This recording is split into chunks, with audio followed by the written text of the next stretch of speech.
আমাদের অনন্য স্টোরি সকল প্রকার পার্ট গল্প দেখতে আমাদের চ্যানেলটি সাবস্ক্রাইব করে পাশে থাকা বেল আইকনটিতে ক্লিক করে অল নোটিফিকেশন অন করে দিন।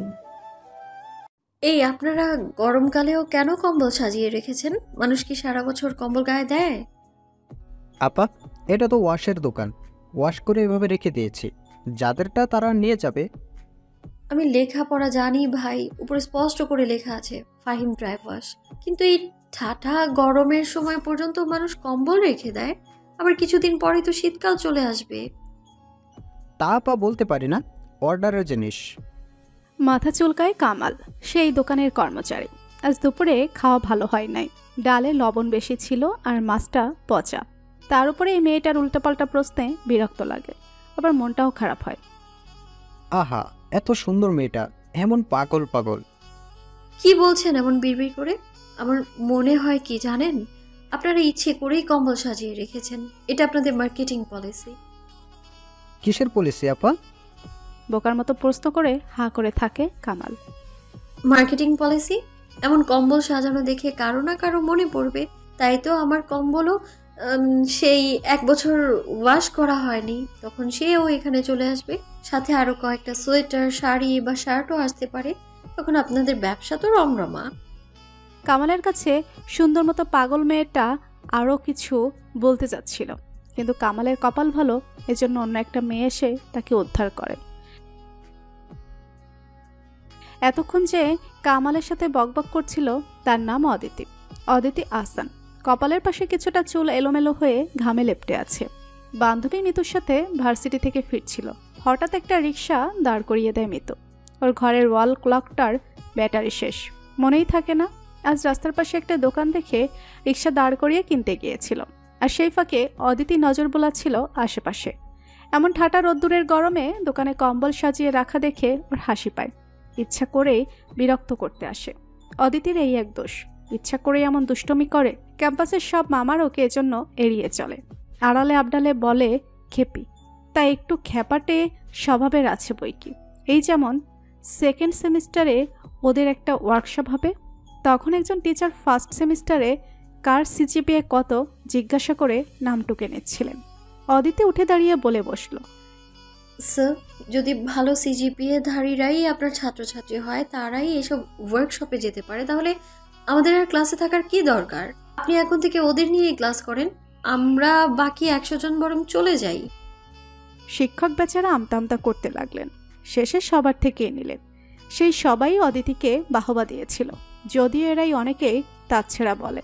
মিতুর কাজ শেষ, বাড়ির দিকে চলতে থাকে দুইজন। আগে মিতুর বাসা, এরপর অদিতির। মিতু নেমে গেলে বাকিটা পথ একাই যায় অদিতি। রিক্সা থেকে নেমে বাড়তি 100 টাকা রিক্সাওয়ালার হাতে ধরিয়ে দেয়। মামা, 1 গ্লাস শরবত খেয়ে নিয়েন, আপনি ঘেমে ভিজে গিয়েছেন। আর একটা কথা না বলেই হন হন করে অদিতি ওর বাড়ি ঢুকে পড়ে। রিক্সাওয়ালা কিছুটা অবাক হয়ে তাকিতে থাকে। আদি, পড়ালেখা কেমন চলছে তোমার? ভালো বাবা, আর তাছাড়া আমি যেহেতু চাকরি বাকরি করব না, আমার সিজিপিএ নিয়ে এত চিন্তাও নেই। নোট গিলে পরীক্ষায় ধুম ধাড়াক্কা রেজাল্ট করারও কোনো ইচ্ছে নেই। অদিতিদের বাড়ির এই একটা নিয়ম, সারাদিন যে যেখানেই থাকুক রাতের খাবার টেবিলে সবাই একসাথে বসে খাবে। এটা অদিতির বাবা আহসানুল হকের অলিখিত নির্দেশ।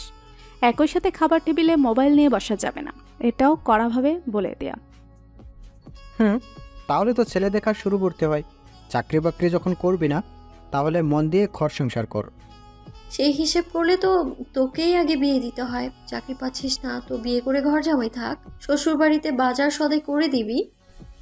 আরাম করে মুরগির একটা হাড় চিবাতে চিবাতে বড় ভাই শোভনের খোঁচার বিপরীতে বড় একটা খোঁচা দিল অদিতি। বাস্তবতা হলো মাস্টার্স পাস, শোভন বেকারি বলা যায়। এখানে ওখানে চাকরির পরীক্ষা দিচ্ছে, কিন্তু এখনো বেটে বলে মেলেনি। তাহলে কি করতে চাও আদি? বাবা প্রসঙ্গে ফেরেন। সন্তানদের ক্যারিয়ার নিয়ে আর 10 জন বাবার মতো উনিও খুব চিন্তিত। আবার এদিকে ওনার চাকরির মেয়াদও শেষের দিকে, তখন কোয়ার্টার সহ চাকুরির অন্য সকল সুবিধা পাওয়া যাবে না। ছেলেটা পড়াশোনায় মোটামুটি, এখনো আশাব্যঞ্জক কিছু করতে পারেনি। মেয়েটা সেই হিসেবে অনেক মেধাবী, কিন্তু খামখেয়ালি। কখন যে কি করে আর বলে বোঝা মুশকিল। আমাদের দেশের বাবা মায়ের এই এক সমস্যা, সন্তান জন্মগ্রহণ থেকে শুরু করে নিজ পায়ে দাঁড়ানো, এমনকি ছেলে মেয়ে নির্বিশেষে বিয়ে দেওয়া পর্যন্ত বাবা মাকে করতে হয়। অথচ অধিকাংশ সন্তান এই বিয়ের পরে নিজের সংসার সন্তান নিয়ে এমন নিমগ্ন হয়ে পড়ে যে বাবা মা নামে পরম নিঃস্বার্থবান কেউ যে জীবনে আছে তা বেমালুম ভুলে যায়। এসব নিয়ে মাঝে মধ্যেই ভাবে অদিতি। দেশের বাইরে উন্নত রাষ্ট্রে তরুণরা অল্প বয়সে নিজের দায়িত্ব নিজে নিয়ে নেয়। এটো বিষয়টা অদিতির দারুণ লাগে। বাবা আমি ব্যবসা করব, মানে উদ্যোক্তা। এখন অনলাইনে এবং অফলাইনে নানা রকম ব্যবসা করে অনেকেই সফল হয়। কাপড় ধুয়ে হোম ডেলিভারি করা থেকে শুরু করে কেটে ধুয়ে পরিষ্কার করা মাছ পর্যন্ত বিক্রি করছে। এমন কোনো ব্যবসা করব আমি। আর শোনো, আমি 2-1টা টিউশনই করতে যাচ্ছি, কারণ প্রতিনিয়ত বাবা মায়ের কাছে যে কোনো কিছুর বিষয়ে হাত পাতে না আমার একটু লজ্জাই করে। এবার রে রে করে ওঠেন অদিতির মা লুৎফা রহমান। লুৎফা, এভাবে বলছো কেন? কোনো কাজ ছোট তো নয়, আর টিউশনি করা গরিব বাচ্চাদের কাজ। এমন চিন্তা তোমার মাথায় আসলো কিভাবে? নিজের পায়ে দাঁড়ানোর জন্য বিভিন্ন দেশের স্টুডেন্টরা হোটেল রেস্তোরাঁয় কাজ করে, সেখানে আমাদের দেশের তো কত টিউশনি ভালো অপশন। তবে মা, ইদানিং কিন্তু ফ্রিল্যান্সিং খুব জনপ্রিয় হয়ে উঠছে ঘরে ঘরে। তুমি অনলাইনে গ্রাফিক্স ডিজাইন শিখতে পারো। শোনো শোভনের বাবা, শম্পার বিয়ের কথা ভুলে যেও না। আগামী সপ্তাহে কিন্তু যেতে হবে। ওহ, আমি তো ভুলেই গিয়েছিলাম। কি মজা শম্পাপুর বিয়ে। এবার গ্রামে যেয়ে কিন্তু 1 সপ্তাহ থাকবো। উল্লাসে মেতে ওঠে অদিতি। খাওয়া শেষ করে দ্রুত রুমে এসে মোবাইল খোঁজে। উদ্দেশ্য শম্পাকে একটু খোঁচাখুচি করা। শম্পা ওর বড় চাচার মেয়ে, স্থানীয় একটা কলেজে অনার্স 4th ইয়ারে পড়ে। ভীষণ স্নিগ্ধ, মায়াবী আর গুণী একটা মেয়ে। অদিতিরা বাড়িতে গেলে বড় চাচার বাড়িতেই চেয়ে ওঠে। শম্পা নানা রকম পিঠা বানায়, চাচি মজার মজার রান্না করে, আর গল্পে আড্ডায় ওদের দিন কেটে যায়। আপু, তো দুলাভাইয়ের কি অবস্থা? রাতে ঘুমাচ্ছে নাকি? হবু বউয়ের চিন্তায় তার রাতের ঘুম হারাম। টুক করে মেসেঞ্জারে শম্পার উদ্দেশ্যে একটু খোঁচা পাঠিয়ে দেয় অদিতি। গ্রামের অনেক আগেই খাওয়া দাওয়া শেষ, সুতরাং শম্পা এখন রুমে, ফোনের কাছেই থাকার কথা মনে মনে ভাবে অদিতি। তা আমি কিভাবে বলবো তোর সাথে কি কথা হয় আমার? ফিরতি মেসেজ শম্পার। কেন কথা হয় না কেন? তুমি করবা বিয়ে, সংসার করবা তুমি, তার টুকটাক কথা তো বলাই উচিত। আমাকে যে দেখতে এসেছিল সেই সময় যা একটু দেখেছি, কথা তো হয়নি। আর 1 মাসের মধ্যেই বিয়ে ঠিক। আমাকে মা শুধু বলেছে ছেলে ভালো আছে, ভালো একটা চাকরি করে, পরিবারও ভালো, রাজি হয়ে যা। আমি তো আর কিছু বলিনি। ব্যাস বিয়ের আয়োজন চলছে। কেউ বলেনি যে ছেলে মেয়ে কথা বলুক, বা সেই ছেলেও কখনো ফোন দেয়নি। শম্পার মেসেজের উত্তরে কি লিখবে ভেবে পায় না অদিতি, কিন্তু ওর মনে হয় বিষয়টা ঠিক হচ্ছে না। তার উপরে অ্যারেঞ্জ ম্যারেজ। অদিতির তো এটা মনে হলেই আতঙ্ক লাগে। অচেনা জায়গায় অচেনা কারোর সাথে সংসার করা না। শম্পাপুর বিষয়টা নিয়ে ভাবতে হবে, এটা নিয়ে কারোর সাথে কথা বলা যায় ভাবতে হবে। গ্রামের বিয়ের একটা অন্যরকম আনন্দ আছে, মজা আছে। যেমন হলুদে একটা কুলোই করে দুর্বা ঘাস, ধান, হলুদ, মেহেদি নিয়ে কনের মুখের সামনে ধরে গানের সুরে নানা রকম ছন্দ পড়ে। নানি দাদি গোছের কিছু মুরব্বী মহিলা এসব ছন্দে ছন্দে ওড়াধরা নাচ দেয়, রং মাখামাখি হয়। এখন অবশ্যই সব জায়গায় আধুনিকতার ছোঁয়া। হিন্দি সিরিয়ালের মতো করে সাজ দিয়ে হিন্দি গান বাজিয়ে নাচানাচি করে। অদিতির এসব দেখতে ভালোই লাগছে। আরও 2 দিন আগে সে গ্রাম এসেছে। তার আগে সে হবু বরের নাম্বার জোগাড় করে শম্পাপুকে দিয়েছে কথা বলার জন্য। এই নাম্বার জোগাড় করতে কম কাঠখড় পোড়াতে হয়নি। মাকে তো কিছুই বলা যায় না, সব কিছুতেই রিয়াক্ট করে। ওনার কাছে মেয়ে মানে সসম্মানের বিয়ে দিয়ে শ্বশুরবাড়ি পাঠানো। ভাই তো একটা খচ্চর, এসব বললে কানমলা দেবে। বাকি থাকলো বাবা, একমাত্র উনি অদিতিকে বোঝেন। অন্যের কাছে যা পাগলামি মনে হয় তার মাঝেও যুক্তি খোঁজার চেষ্টা করেন। সেই বাবাকেই বলে কয়ে নাম্বারটা জোগাড় করেছে, কিন্তু শম্পা আপু এমনই সরল, সে কোনো ফোন তো দেয়নি, বরং বলছে তার নাকি লজ্জা লাগে। কিন্তু অদিতির মনেও একটা খটকা লাগে, ছেলেটা তো অন্তত ফোন দিতে পারত। বর্তমান সময়ে এসব তো কোনো ব্যাপারই না। শেষে অদিতি সেই নাম্বারে কল দেয়। হ্যাঁ দুলা ভাই, আমাকে ঠিক চিনবেন না, আমি হলাম আপনার শালিকা, একটু দুষ্ট টাইপ মিষ্টি শালিকা। বলেন কেমন আছেন? ওই পেশির ব্যক্তি তখন ঘুরে আছে। এত সাবলীল মিষ্টি নারী কণ্ঠের কথা শুনে থতমত খায়, কোনো রকমে বলে, জি ভালো আছি, আপনি ভালো আছেন? কিভাবে ভালো থাকি বলেন? আপনার বিয়ে ঠিক, আর এখনো হবু বউয়ের সাথে কোনো কথাই বললেন না। মোবাইল জিনিসটা আছে কিসের জন্যে? কথা বলার জন্য তো, তাই না? জি, ঠিক বলেছেন। এত জিজি কেন করছেন? আমি কি আপনার বস নাকি? আপনার হবু বউয়ের নাম্বার মেসেজ করছি আমি, একটু তো হাই হ্যালো করুন। না হলে বিয়ের পরে প্রথম কথা হবে, বউ তোমার নাম কি? ওই পাশের ছেলেটা তখন অবস্থা সঙ্গীন, এমন কাজ ভাঙা হাসির সাথে ভৎসনা যে কোনো পুরুষের শেষ করার জন্য যথেষ্ট। তবুও কিছুটা ইগোতে লাগাই গলায় শক্তি এনে পাল্লা দেওয়ার চেষ্টা করে। শালিকা যখন এমন সুন্দর করে হাসে তখন বউয়ের খোঁজ তো নিতেই হয়। দেন ফোন নম্বর, কথা বলে দেখি। আর বেশি কথা বাড়ায় না অদিতি, সব কিছুতে লিমিট রাখাই ভালো। আরও তো মূলত কিছুটা ইজি করিয়েছে শম্পাপুর জন্য। তবে অদিতি সফল বটে। সেদিনই শম্পাপুকে ফোন দিয়েছিল তার হবুবার। কি কথা হয়েছে না হয়েছে সেটা নিয়ে অদিতির মাথা ব্যথা নেই। তার চাওয়া ছিল উভয় পক্ষ পরিচিত হোক, স্বাভাবিক হোক দুজনই। তারপর আজকের হলুদের অনুষ্ঠান। শম্পার বোন সম্পর্কের সবাই এক রঙের শাড়ি পরছে, আর ছেলেরা পাঞ্জাবি। দেখতে ভালোই লাগছে, কিন্তু অদিতির কাছে এটাকে নিছক অপচয় মনে হচ্ছে। কারণ কাপড়ের যে কোয়ালিটি তাতে আরেকবার পরার মতো না। কিন্তু সবার জন্য কিনতে গেলে যে টাকা খরচ হচ্ছে তাতে ওর বড় চাচার ওপর বেশ চাপই চাপে। এর মধ্যে বড় ফুফুর মেজ মেয়ে শাড়ি পায়নি বলে ফুফু বেশ মুখ ভার করে বসে আছেন। ব্যাপারটা হলো বড় ফুফু সবার বড়, ওনার মেয়েরাও প্রায় অদিতিদের মা চাচিদের বয়সী বলা চলে। এখন উনি যে এমন কালারফুল রঙাচঙা শাড়ি পরতে চাইবেন তা কেউ বুঝতেই পারেনি। আর তাছাড়া কেনার সময় ভুল করে কম পড়ে গেছে, এখন ওই কালারের পাওয়া মুশকিল। তাছাড়া কেনা হয়েছে বেশ দূরের জেলা শহর হতে, যা এই গ্রাম থেকে বেশ দূরের পথ। বিয়ে বাড়িতে এমন ছোটোখাটো হট্টগোল হবেই যেন। তবে অদিতি এসে সমাধানের পথ বের করে। ওর শাড়িটা শম্পা আগে আলাদা করে পাঠিয়ে দিয়েছিল যেন ম্যাচিং ব্লাউজ বানাতে পারে। শাড়ি তো তেমন পরে না, ব্লাউজ না থাকারই কথা। সেই শাড়িটা নিয়ে সে বড় ফুফুর হাতে দেয়। তুমি কি পারবা? শাড়ি ছাড়াও বহু রকম ড্রেস আছে ফুপি, আমি এই কালারের কাছাকাছি তেমন একটা ড্রেস পরে নেব। আর তাছাড়া আমি শাড়ি খুব একটা ভালো সামলাতে পারি না। তা তোমার মতো বয়সের মেয়েরা আজকাল কিন্তু ভালো শাড়ি পরতে পারে। তুমি তো দেখি একালের সাথে তাল মিলাইতে পারবা না। তাল মিলাতে গেলে তো আপনার মেয়ে শাড়ি পাইতোই না ফুপি, আর আপনি তখন এইভাবে মুখ কালো করে বসে থেকে আনন্দের পরিবেশ অন্যরকম করে ফেলতেন। অদিতির ফুফু শাড়িটা নিলেন বটে, কিন্তু মুখটা করলো তিতা করল্লা খাওয়ার মতো। এমন করা কথা শোনার অভ্যাস নেই তার। বড় বলে সবাই তাকে সমীহ করে, আর বেশি সমীহ করে ঝামেলায় বাঁধে। এজন্য হলুদের অনুষ্ঠান নির্বিঘ্নেই হলো। মেয়েরা সব শাড়ি পরলে অদিতি পরল সাদা কামিজের সাথে সাদা চুড়িদার আর চুন্ডি বাটিকের মাল্টি কালারের একটা ওড়না। সবার মধ্যেও অদিতি আপন আলোয়ও আত্মবিশ্বাসে ভিন্নভাবে উজ্জ্বল। কিন্তু ঝামেলা বাঁধল বিয়ের দিন, যা কেউ ভাবতেও পারেনি। বিয়ের দিন সকাল থেকে হই হুল্লোড়। 7টা ছাগল জবাই হয়েছে ভোরের আলো ফোটার আগে। সেগুলো কাটাকুটি করে রান্নাবান্না করছে স্থানীয় বাবুর্চিরা। মশলার ঘ্রাণে জায়গাটা মমা করছে। চেনা অচেনা আধা চেনা আত্মীয় স্বজনে ভরে গেছে ঘর। এত লোকজনের মাঝে অদিতির অস্বস্তি হয়, বিশেষ করে যখন কেউ বলে, ও তুমি আহসানের মেয়ে না? তার ডাগর হয়ে উঠছ তো, তোমারও তো বিয়ে দেওয়া উচিত। অদিতির হাসি পায়। বিয়ে হওয়া ছাড়া মেয়েদের বুঝি আর কোনো কাজ নেই। কিন্তু অদিতি রাগ করে না, বিরক্ত হয় না, কারণ এসবে লাভ নেই। বরং একটা হাসি হাসি মুখ করে। ভাবখানা এমন যে অদিতি তো বিয়ের জন্য রেডি। ছেলে একজন আসলেই সে নিজেই কবুল বলে ফেলবে। অবশ্য অন্য ধরনের কথাও শুনেছে।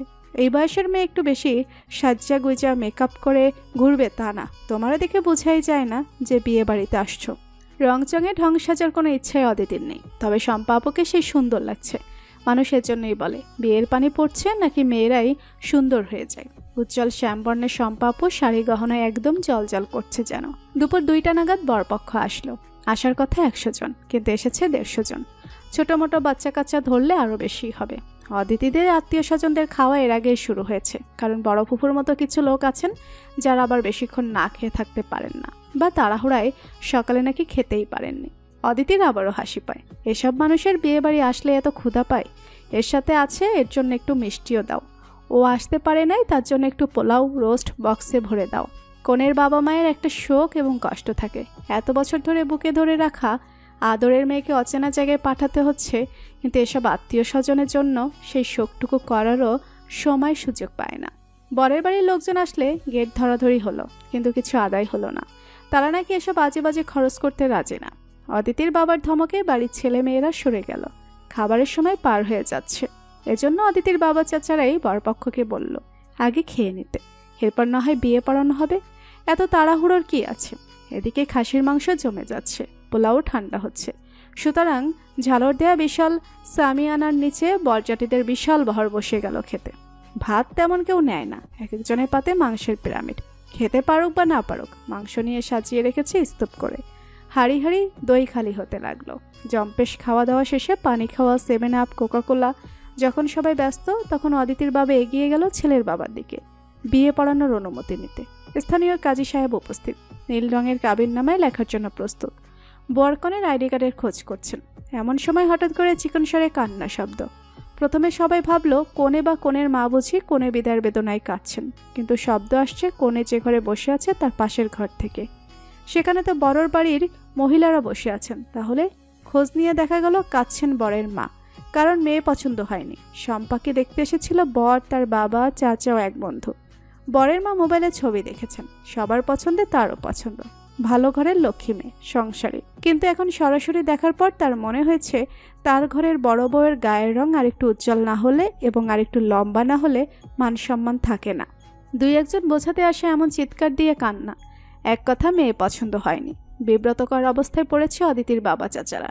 ভদ্রতার খাতিরেও বলতে পারছেন না যে খাওয়া দাওয়ার পরে আপনাদের একই নাটক। বর উঠে মায়ের কাছে গেল। অদিতিরা কয়েকজন বরের মা যে রুমে আছে তার সামনে দাঁড়ানো। বরকে জড়িয়ে ধরে তার মা কেঁদে চলেছেন। একটাই কথা, আব্বা, এই মেয়ে তোর যোগ্য না। বরের বাড়ির 2-1 মহিলা আত্মীয়, এমনকি অদিতিদের 2-1 বোঝানোর চেষ্টা করছেন, কিন্তু মহিলা নাছোড়বান্দা, উনি এই বিয়েতে রাজি না। এর মধ্যে বরের বাপও চলে এসেছে। তার কথা তো শুনছেই না, তার কারণেই নাকি ছেলের এমন খারাপ বিয়ে হচ্ছে। অগত্য বরের বাপ ভেবাচাকা খেয়ে দাঁড়িয়ে আছেন। কিছুক্ষণেই নাটক চলছে। ওদিকে অদিতির চাচি ওর মাকে জড়িয়ে ধরে কাঁদছেন। ওনার মেয়ের কপাল বুঝি ভাঙল। শম্পার মুখ শুকিয়ে এতটুকু হয়ে গেছে, অনুভূতিহীন। সারা বাড়িতে কানাঘুষা। বরের মায়ের মেয়ে পছন্দ না, এজন্য কাঁদছে। আর সহ্য হলো না অদিতির। বরের মায়ের সামনে গিয়ে জোরে বলে উঠল, নাটক কম করেন। বিয়ে ঠিক হওয়ার 1 মাস পরে বিয়ে হচ্ছে, আর বিয়ের দিন এসে ভরপেট খাওয়ার পরে আপনার মনে হলো যে মেয়ে পছন্দ নয়। ইয়ার কি পেয়েছেন? বরের মা কান্না বন্ধ করে হা করে অদিতির দিকে তাকিয়ে আছে। অদিতির আত্মীয় স্বজন 2-1 রে করে ছুটে আসছিল। ঠেকালো অদিতির বাবা। উনি এই বরপক্ষের উপর যথেষ্ট বিরক্ত। যোগ্য না কে? আমাদের মেয়ে? মোটেও না। আপনার ছেলে, আপনাদের পুরো পরিবার আমার সম্পাপুর যোগ্য না। আপনাদের তো আল্লাহ শুকরিয়া আদায় করা উচিত যে খাবারের উপর দিয়ে, টাকা পয়সার উপর দিয়ে ধাক্কা গেছে, সম্পাপুর জীবনের উপর দিয়ে তো আর যায়নি। বিয়ে হলে তো এই নাটকে মহিলা আমার বোনের জীবন ছাড়খাড় করে দিত। অদিতির এমন কথায় মুখ খুলতে চাই বর, কিন্তু তাকে চুপ করিয়ে অদিতি কণ্ঠের জোর আরো বাড়িয়ে বলে ওঠে, আপনি কোনো কথা বলবেন না। আপনার মুরদ বোঝা হয়ে গেছে আমার। আমার বাবা চাচাটা ভদ্র বলে আপনাদের পিঠ বেঁচে আছে এখনো। ভালোই ভালো বের হয়ে যান আপনারা। খাবারের দাম ধরছি না, এই আপনাদের কপাল। ভাবছেন হাত পা ধরে বিয়ের জন্য রাজি করাবো? মোটেও না। আপনাদের মতো ছোট লোকের সাথে বোন বিয়ে দেওয়ার কোনো ইচ্ছেই নেই আমাদের। আর কোনো নাটক করলে না, ভিডিও করে ফেসবুকে পোস্ট করে দেবো একদম। তখন কিন্তু সমাজেও মুখ দেখাতে পারবেন না।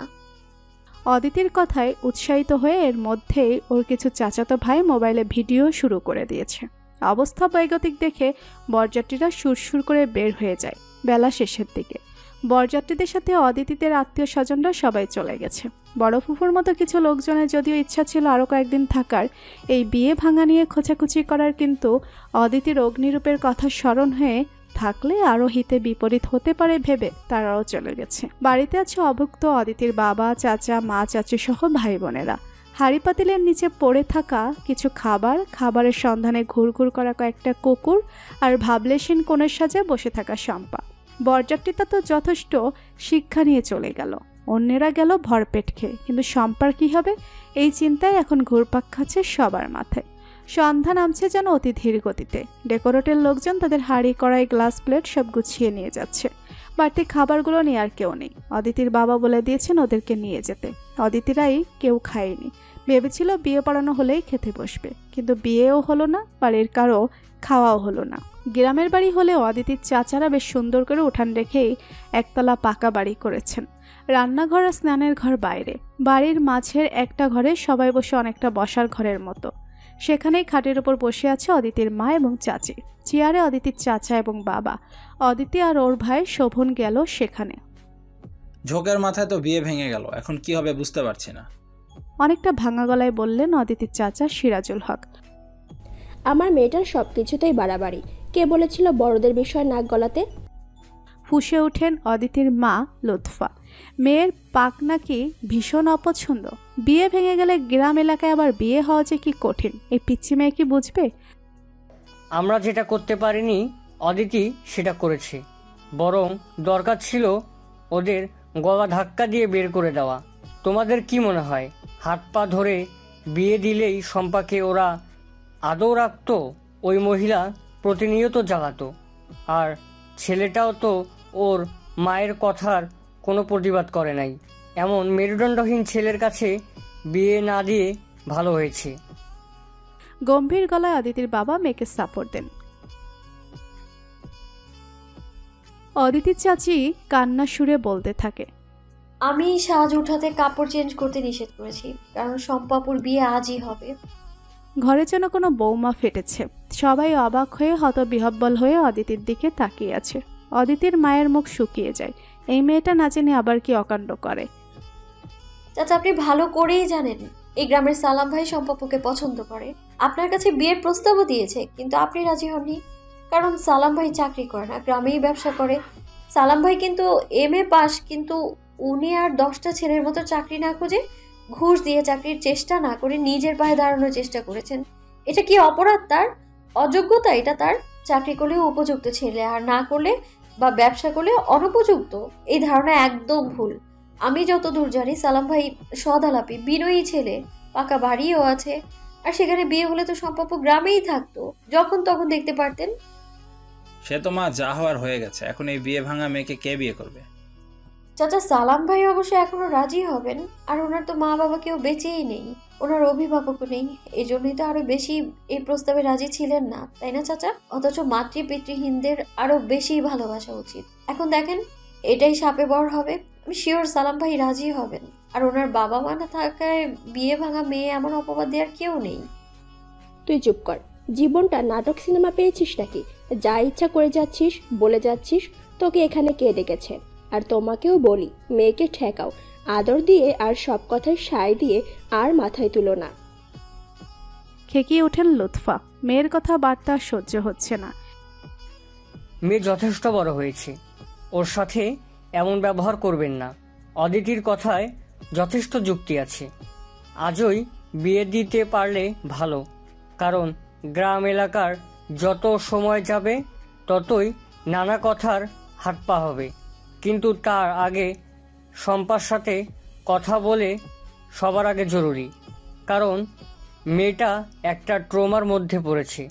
সেখানে একটু সময় না দিয়ে আজই আরেকজন জায়গায় বিয়ে দেওয়ার কথা মানতে পারবে তো? এই কথায় শম্পার মায়ের যেন হুঁশ হয়। তাই তো, ওনার তো আগে মেয়ের পাশেই থাকা উচিত। অবশ্য নিজের ছোট বোনকে বসিয়ে রেখে এসেছিলেন, তবুও সবার কথাবার্তার মাঝে ছুটে যান মেয়ের কাছে। মেয়েটাকে তো ধাতস্থ করতে হবে, ওর মনের অবস্থাও জানতে হবে। এদিকে ভাইয়ের সাথে আরও 2-1টা কথা বলে অদিতির বাবাও গেল শম্পার ঘরের দিকে। সালামের বিষয়টা একটু শুনতে হবে। অদিতির কথাই ঠিক, সালাম ছেলেটা বিয়ের প্রস্তাব দিয়েছিল, কিন্তু ব্যবসা করে বাপ মা নেই, এজন্য শম্পার বাবা রাজি হয়নি। এখন নিজেই সেই কথা স্বীকার করলেন।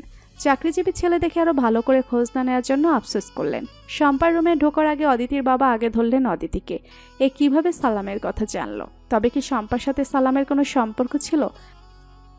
বাবা, আমি জানতাম তুমি আমার কাছে আসবে, আর আরো জানি কি জিজ্ঞেস করবা। দাঁত বের করে হাসতে হাসতে বলে অদিতি। আহসানুল হক মেয়ের সরলতা, বুদ্ধিমত্তা এবং সাহসিকতায় মুগ্ধ হন। মেয়েকে কিছুই জিজ্ঞাসা করেন না, মাথায় হাত দিয়ে বলে, এমনি থাকিস মা। এরপর শম্পার ঘরে ঢুকে ওর পাশে বসেন। নরম স্বরে বলতে থাকেন, মারে জানি খুব খারাপ লাগে, কিন্তু হাত পা ধরে এই বিয়ে হলেও আমরা যে আরো চিন্তায় থাকতাম। যা হয়েছে সব আল্লাহর ইচ্ছে। অদিতি কোনো একটা ছেলের কথা বলেছিল, সালমান নাম, চিনো নাকি? অদিতি তো তার সাথে বিয়ের কথা বলেছিল। চাচা, সালমাকে আমি গ্রামের একজন হিসেবেই চিনি। শুনেছিলাম বিয়ের প্রস্তাব দিলে আব্বা রাজি হয় নাই, কারণ সে এতিম। এই বিষয়টা আমার ভালো লাগে নাই। তার চরিত্র খারাপ বা অসৎ, অলস হলেই আলাদা কথা, কিন্তু বাবা মা নেই বলে কি তার বিয়ে হবে না? এটাই একদিন অদিতিকে বলেছিলাম। আর বিয়ে ভাঙতে আমি মোটেও দুঃখ পাইনি। এই যুগেও যার গায়ের রং তার কতটুকু লম্বা সেই হিসাবেই সুন্দর করে অসুন্দরের মাপ আর কবুল বলার আগে মুহূর্তে বিয়ে ভেঙে দেয়। সেখানে বিয়ে না হওয়াই আশীর্বাদ। মা, তুমি কি এই ছেলেটার উপর আরেকটু ভরসা করবে? চাচা, অদিতি এত সাহসী, এত ভালো কেন জানেন? কারণ তার বাবা আপনি। আমি আপনাকে চোখ বন্ধ করে বিশ্বাস করি। আহসানুল হক বের হয়ে এখানে সেখানে ফোন দিয়ে সালামের খোঁজ খবর নেয় এবং আরও 2-1 নিয়ে হাজির হয় সালামের সামনে। গ্রামের কারো জানতে বাকি নেই যে শম্পার বিয়ে ভেঙেছে। সালামও জানে। ঘরে বসে টিভি দেখছিল, এমন সময় আহসানুল হক অনেকটা করজোড়ে দাঁড়ায়। সালাম আহসানুল হককে চিনে, ছুটে এসে হাত ধরে। আহসানুল হক সালামের হাত দুটো নিজের হাতের মধ্যে নিয়ে বলেন, তোমার বাবা নেই বলেই বিয়ে হয়নি। দেখো তো বাবা, আমাকে বাবা হিসেবে মানতে পারো কি না? তাহলে আমি না হয় তোমার বাবা হয়ে আর সম্পাদ চাচা হয়ে বিয়েটা দিতাম। মনে মনে হয়তো ভাবছো মেয়ের বিয়ে ভাঙ্গার এসব বলছে, সেটা সত্যি কথা, অস্বীকার করার উপায় নেই।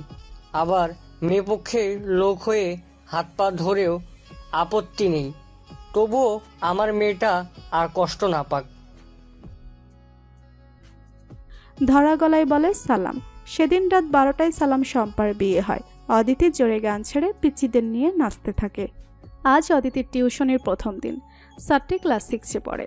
আজ মূলত অদিতির ইন্টারভিউ, মানে তাকে নিয়ে ছাত্রী পড়ানো চলবে কিনা এটাই কোষ্ঠী পাথরে যাচাই বাছাই করা হবে। অনেকটা এভাবেই বলেছেন নন্দিতা আপু। আপু অদিতির সিনিয়র, ভালো পরিচয়, উনি নিজে টিউশনি করেন। আপুকেই ধরেছিল একটা টিউশনি খুঁজে দেওয়ার জন্য। বেশ ভালো অভিজাত এলাকায় আপু এই মেয়েকে খুঁজে দিয়েছেন। এখন দেখা যাক কি আছে অদিতির কপালে। দোতলা একটা ডুপ্লেক্স বাড়ি, অফ হোয়াইট কালারের বড় বাসা, সামনে সবুজ লন। দারোয়ানকে নিজের নাম এবং কেন এসেছে জানাতেই সে আবার ইন্টারকমে যোগাযোগ করে। ওই পাশ থেকে গ্রিন সিগন্যাল পেতে অদিতিকে ড্রয়িং রুম দেখিয়ে দেয়। এই বাড়িতে অনেক গাছ আছে, এটা দেখেও অদিতির খুব ভালো লাগে। ও নিজেও গাছ পছন্দ করে, কিন্তু কোয়ার্টারের ছোট্ট ব্যালকনিতে কাপড় শুকিয়ে আর গাছ লাগানোর জায়গা থাকে না। ড্রয়িং রুমে নানা রকম পেন্টিং আছে, যেটা অদিতি মুগ্ধ হয়ে দেখছিল। এমন সময় একজন মধ্যবয়সী ভদ্রমহিলা নেমে আসলেন। সুন্দর একটা শাড়ি পরে আছেন। এমন গাড়ি এখন নানা অনলাইনের পেজে দেখা যায়। 1000 থেকে 1200 টাকা দাম। ভদ্রমহিলার গমের মতো গায়ের রঙের সাথে মাস্টার্ড কালারের শাড়ি আর ম্যাচিং ব্লাউজে অসাধারণ লাগছে। নাকে একটা ছোট্ট ডায়মন্ডের নোজপিস ছাড়া আর কোনো অলংকার নেই। বড় চোখ আর একটু চাপা নাকের ফর্সা গোলগাল চেহারা, কিন্তু ওনার মুখ জুড়ে কেমন একটা মায়া জড়িয়ে আছে। দেখলেই মনে হয় অনেক দিনের চেনা আন্তরিকতা। অদিতি ভদ্রতা করে উঠে দাঁড়িয়েছিল। উনি বসতে বললেন, আপনার নাম তো অদিতি আহসান। আমি রেহনুমা খানম, সুটকি মানে তাবাসসুমের মা। আমরা তাবাসসুমকে বাসায় সুটকি বলি, ছোট কিনা এজন্য। আপনার সম্পর্কে নন্দিতা বলেছে আপনি ফিজিক্স পড়েন, সুতরাং মেধাবী সন্দেহ নেই। বরং আমার মেয়ে ফাঁকিবাজ। দেখেন একটু বুঝিয়ে পড়াশোনায় মন লাগাতে পারেন কিনা। আমার আসলে দরকার ওর বন্ধু হতে পারে, মানে ওকে বুঝে এবং বুঝিয়ে পড়াশোনায় ফেরাতে পারে এমন কাউকে। আমি নিশ্চিত আপনিই পারবেন। আমি আপনার মেয়ের মতো, প্লিজ তুমি করে বলবেন আমায়। মেয়ের মতো তো বটেই, তুমি করেই বলি। আমার এক ছেলে আছে যে তোমার চেয়ে বড় এবং ইঞ্জিনিয়ারিং শেষ করলো। শোনো, ছোট হলেও তুমি একজন শিক্ষক, সুতরাং পেমেন্টের বিষয়ে কথা বলাটা বিব্রতকর। নন্দিতা যেটা বলেছিল সেটাই ফাইনাল। তোমার ঢঙ্গি ছাত্রীকে ডাকছি, পরিচিত হও। শেষের কথা বলে মিষ্টি হাসি দিলেন রেহনুমা। হাঁপ ছেড়ে বাঁচল অদিতি।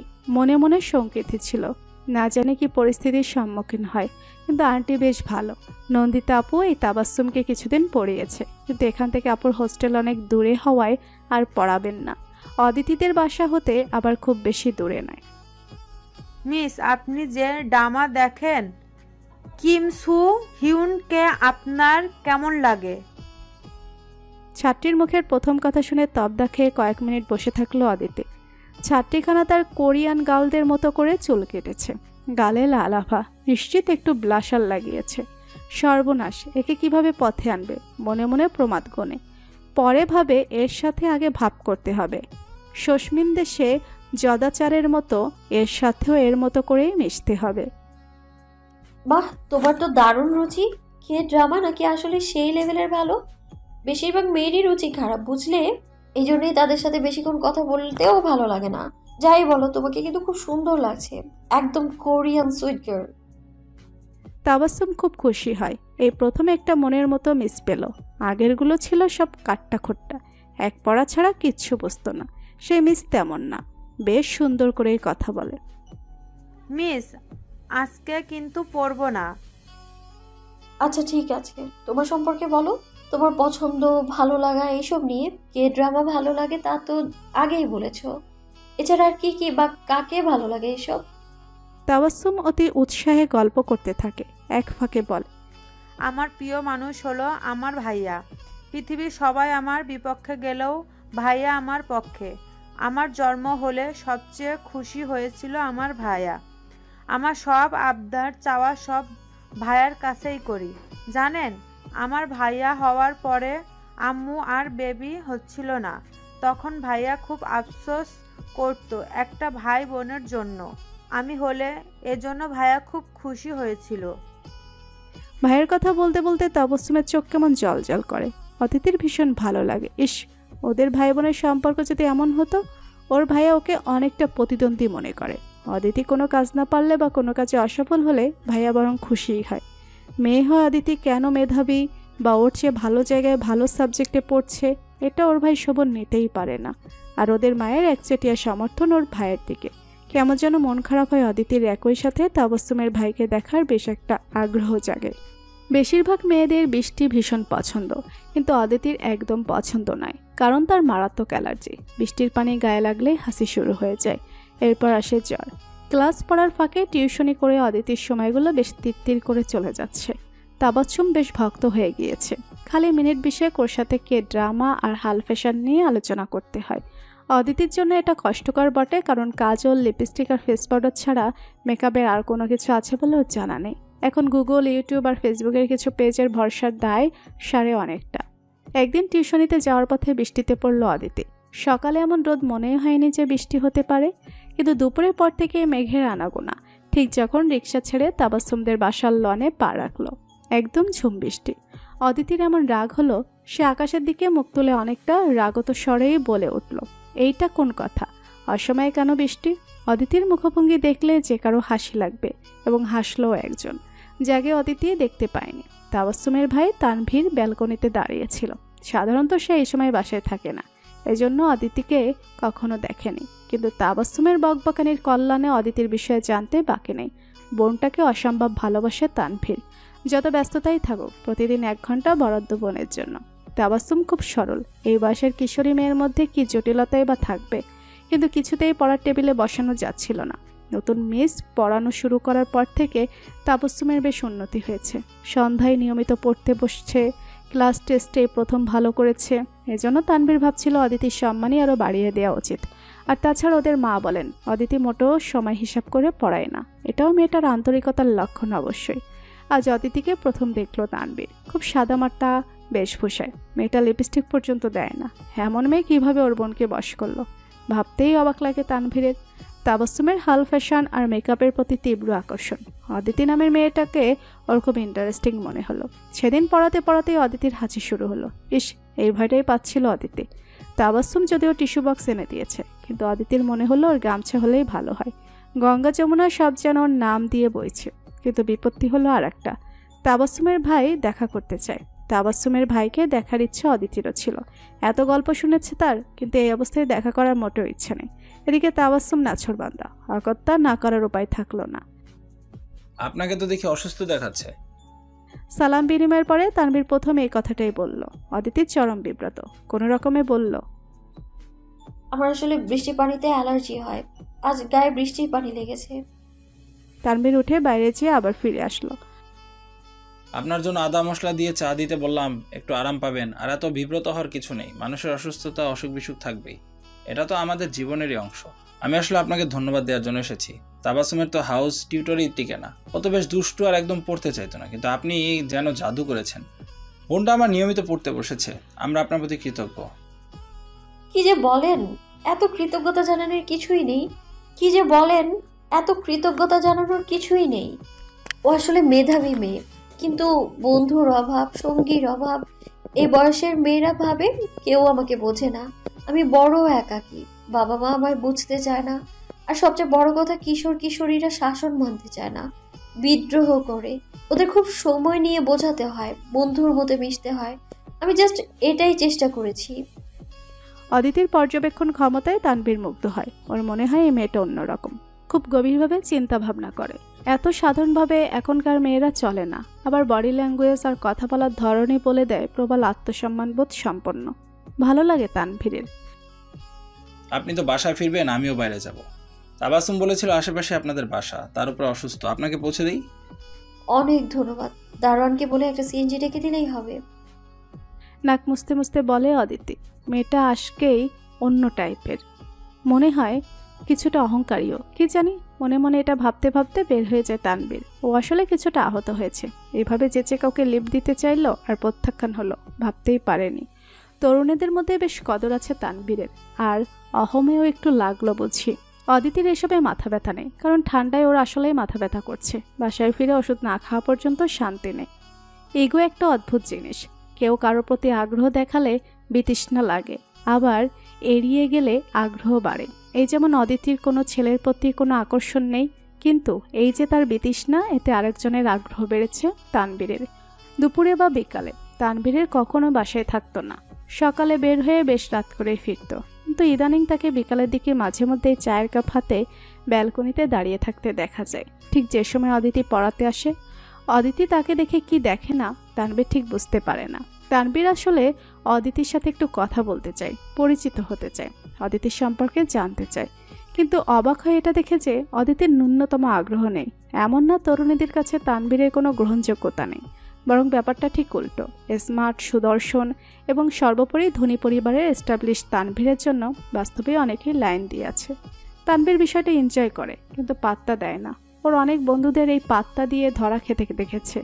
কোথায় যায়, কোথায় খায়, কি করে, কেন করে, এসব প্রশ্নের উত্তর দিতে দিতে বেচারারা নাজেহাল একেবারে। উফ, অসহ্য লাগে তানভীরের। ন্যাকা মেয়েদের এত কেনা গোলাম টাইপের সম্পর্কে সে জড়াবে না, কিন্তু অদিতি এমন একেবারে এড়িয়ে যাবে। সেটা তানভীরের পুরুষত্বে লাগে। আজ এজন্য ইচ্ছা করে লিভিং রুমে বসে বেশ গুরুত্বের সাথে পত্রিকা পড়ছিল। পত্রিকাতে আসলে পড়ার কিছুই নেই, জাস্ট সময় কাটানো। আসল উদ্দেশ্য অদিতির সাথে দেখা করা। লিভিং রুম দিতেই তাবাসুমের রুমে যাবে। অদিতি যেমনই হোক একটু হাই হ্যালো না করে কি পারবে?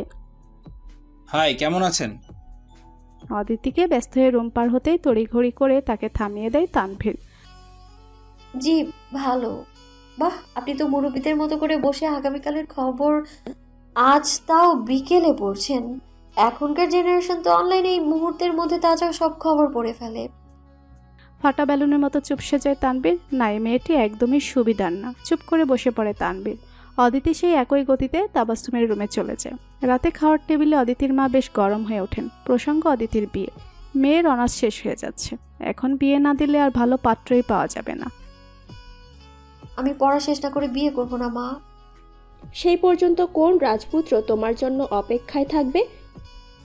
আমার কোনো রাজপুত্রের প্রয়োজন নেই। আমি নিজে খুব সাধারণ, ঠিক তেমনি সাধারণ একজন ছেলে হলেই হবে। কবে পড়া শেষ হবে? সেই পর্যন্ত তোমাকে বসায় খাওয়াবো। বাপের অবস্থাও তো দেখতে পারো। ভাইয়ের পড়া শেষ হয়েছে আরো 2 বছর আগে। ভাইয়াকে যদি বাপ বসিয়ে খাওয়াতে পারে, আমাকেও নিশ্চয়ই পারবে। তুমি দিন দিন বেয়াদব হচ্ছ। ভাইয়ের সাথে তোমার কি তুলনা? ভাই তো চাকরি নিয়ে অন্য কোথাও যাচ্ছে না। তুমি তো শ্বশুর বাড়িতে আজ হোক কাল হোক চলে যাবা। আয় ইনকাম যদিও বা কিছু করো, আমাদের কি যায় আসে? এক প্যাকেট মিষ্টি কিনে বছরে একদিন আসবা কিনা সন্দেহ। লুৎফা, তুমি কিন্তু বড্ড বাড়াবাড়ি করছো আজ। হ্যাঁ, আমি তো সত্য কথা বলি, এজন্য কারো ভালো লাগে না। পাইছে বিনা বেতনের বান্দি। সারাদিন কাজ করো, চরকির মতো ঘুরো, কিন্তু কিছু বলা যাবে না। এই মেয়েকে বুড়ি করে পস্তাবে বললাম, আর 2 বছর পরে রিটায়ার্ড হবা, তখন বুঝবা আমার কথার মানে।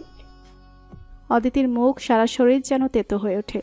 না খেয়ে উঠে পড়ে। রাতে ভালো ঘুম হয় না। মা আজীবন তাকে এমনই পরপার করে চলেছে। ভাইয়ের সাথে তাকে এতটাই বৈষম্য করে যে মেনে নেওয়া কষ্টকর। মাঝে মধ্যে মনে হয় বাড়ি ছেড়ে চলে যায়, কিন্তু বাবার কথা মনে হলেই ওর মন শান্ত হয়ে আসে। বাবার জন্য সে সব করতে পারে। বাবার মনে কষ্ট দেওয়ার কথা ভাবতেও পারে না। সকালে না খেয়ে ভার্সিটিতে চলে যায়। তীব্র ক্ষুধা লাগে দুপুরে। ক্যান্টিনে খেয়ে নিয়ে বিকালে ছুটে তাবাসসুমকে পড়াতে। আজও তানভীর দাঁড়িয়ে আছে ব্যালকনিতে।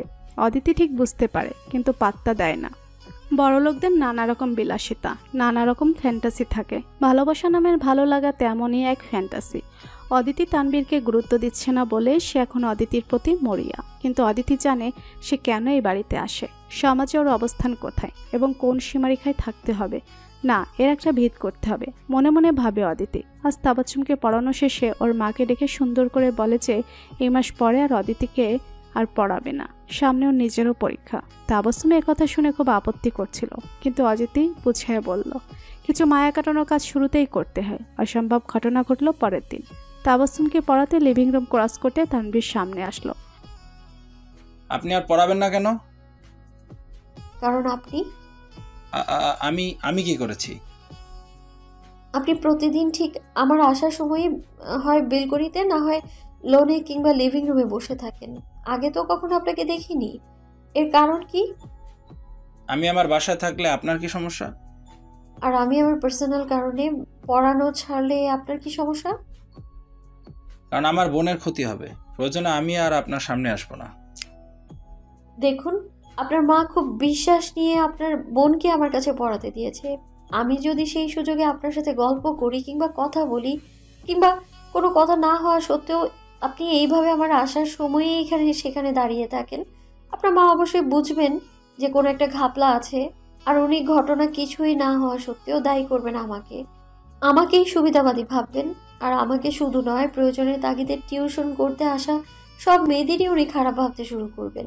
এজন্য এটাই ভালো যে আমি আর না পড়াই, এখানে আর না আসি। ভালো থাকবেন। গটগট করে হেঁটে গেল অদিতি। তানভীর সত্যিকার অর্থেই হা করে রইল। মাসের শেষ 5 দিন তানভীরকে আর দেখা যায়নি। মাস পূর্ণ হলে অদিতিও ছেড়ে দেয় তাবাসসুমকে পড়ানোর কাজ। অদিতির মা ওর বিয়ে নিয়ে ভীষণ ব্যতিব্যস্ত।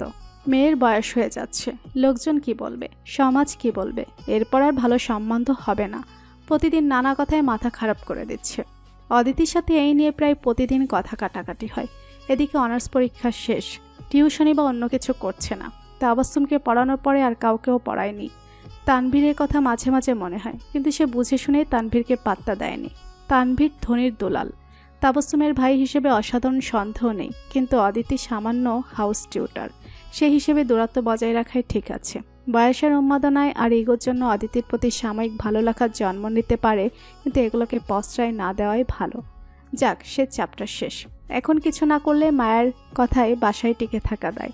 এদিকে বাবাই অদিতিকে সবসময় সাপোর্ট দিয়ে আসছেন, কিন্তু তারই চাকরি আছে আর 6 মাস। এজন্য উনিও মানসিকভাবে একটু ভঙ্গুর অবস্থায় আছেন। তার উপরে মায়ের জোড়াজুড়িতে গ্রামে যেটুকু জমি জমা ছিল সব বিক্রি করে ভাইয়ের ব্যবসার পুঁজি করে দিয়েছেন। এটাতেও বাবা অনেক কষ্ট পেয়েছেন। সব মিলায় বাসার অবস্থা থমথমে। অদিতি বসে না থেকে অনলাইনে কিছু কোর্স করে ফেলে ফ্রিল্যান্সিংয়ের উপর। একসাথে বাবার সাহায্যে ওদের কোয়ার্টারের পাশে একটা হাই স্কুলে যোগদান করে। খুব ভালো স্কুল না, কিন্তু অভিজ্ঞতা তো বাড়বে। তাছাড়া তাবাসসুমকে পড়ানোর সময় বুঝতে পারে ও আসলে পড়াতে ভালোবাসে, স্টুডেন্টদের মন বুঝতে পারে।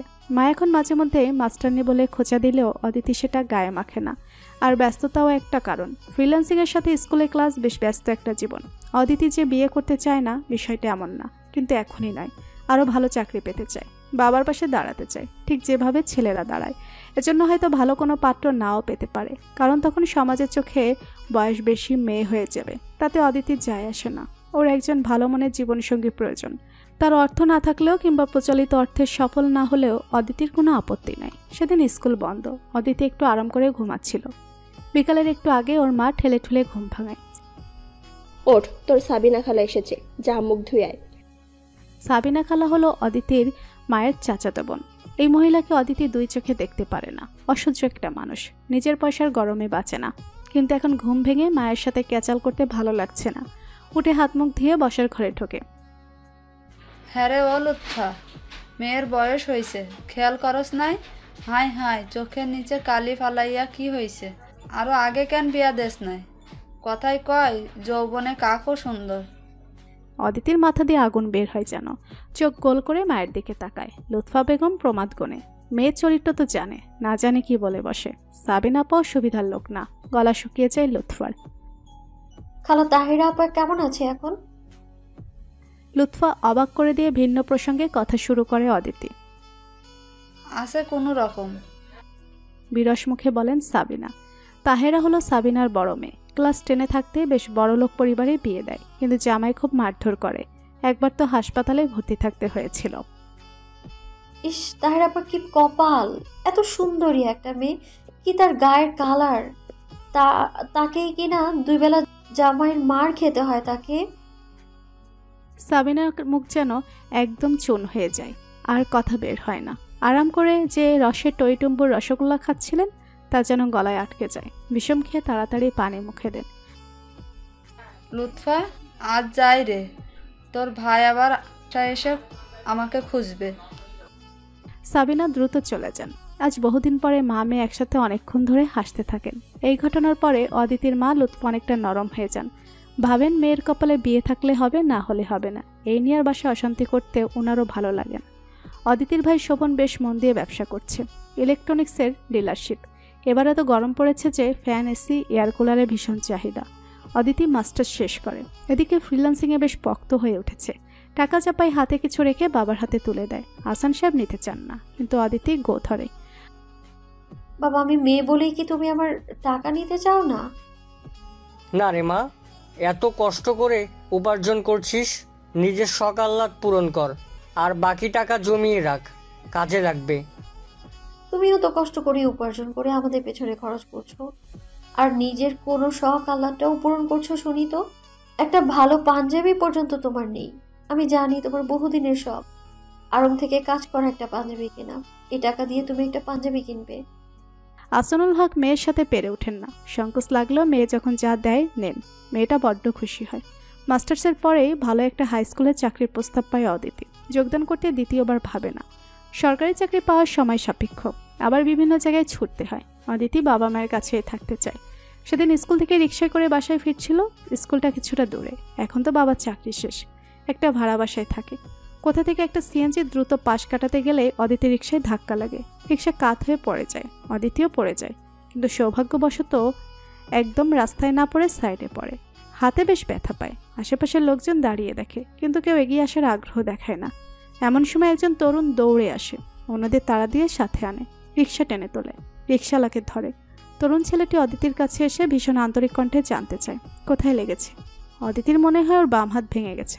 ছেলেটাকে ধরে অপর একটা সিএনজি ডেকে মেডিকেলে নিয়ে যায়। অদিতির হাতে ফ্র্যাকচার হয়েছে। ডাক্তার দেখানো, এক্সরে, রিপোর্ট, মেডিসিন নিয়ে ছেলেটা দৌড়াদৌড়ি করতে থাকে। অদিতির বাবা মাকে সংবাদ দেওয়া হয়েছে, ওনারা আসছেন। কিন্তু অপরিচিত একটা মেয়ের জন্য এই ছেলেটার এত দৌড়াদৌড়ি দেখে অদিতি মুগ্ধ হয়। এই প্রথম অদিতি টের পায় হাতের ফ্র্যাকচারের সাথে মনেও কিছুটা গন্ডগোল হয়েছে।